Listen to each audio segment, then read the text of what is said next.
Maximum लोग আমরা জানি लेकिन তারপরে भी আমরা যে তো ডেইলি রুটিন ভাই আমরা ভেবে নি কি অত বছর ধরে গাড়ি চালাচ্ছি কিছু তো হলো না তো আজকে भी হবে না তো এই মাইন্ডসেটটা একটু ভাঙতে হবে। পথে নামলে কিভাবে সুরক্ষা অবলম্বন করতে হয়, কিভাবে সিগন্যাল দেখে গাড়ি চালাতে হয়, সিগন্যাল মেনটেন করে রাস্তা পারাপার করতে হয় এবং অন্যান্য যে সমস্ত পথ নিরাপত্তা সংক্রান্ত নির্দেশিকা রয়েছে সেগুলো কিভাবে পালন করতে হয় সেই বিষয়ে আমাদের ওয়াকিবহাল করার জন্য আজকে এই প্রোগ্রাম।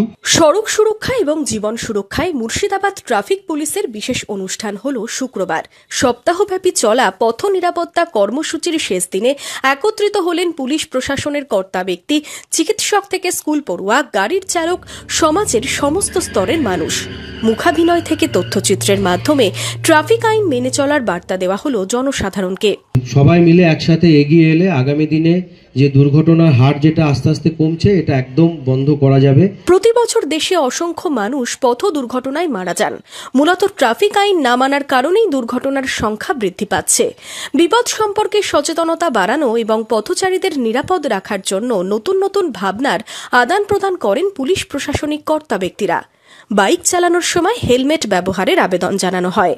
শহর বহরমপুরের সড়কে নিরাপত্তায় জোর। জনবহুল মোড়ে সিসিটিভি থেকে জেব্রা ক্রসিং গুরুত্ব বুঝে তড়িঘড়ি পদক্ষেপের আশ্বাস প্রশাসনের।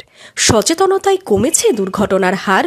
কি বললেন মুর্শিদাবাদ পুলিশ জেলার পুলিশ সুপার সূর্য প্রতাপ যাদব। আমরা চেষ্টা করি কি আগে থেকেই আমাদের ডিস্ট্রিক্টে ট্রাফিক অ্যাক্সিডেন্ট কমেছে আর ওকে আর কমানো যায় এন্ড লোকজন का সহযোগিতা যেহেতু ট্রাফিক অ্যাক্সিডেন্ট শুধু ইনফোর্স করে কমানো যেতে পারে না, ওই জন্য অ্যাওয়ারনেসটা যে স্টেক হোল্ডার্স আছে, ড্রাইভার আছে, যে কমন পাবলিক আছে, ওদের সহযোগিতা দরকার হয়। এর জন্যই আজকে প্রোগ্রামটা করা হয়। সেফ ড্রাইভ সেভ লাইফ কর্মসূচিতে এদিন হেলমেট বিতরণ করা হলো।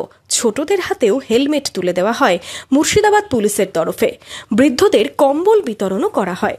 বহরমপুর থেকে রামচন্দ্র বিশ্বাসের রিপোর্ট, ইমাজিন কমিউনিটি মিডিয়া।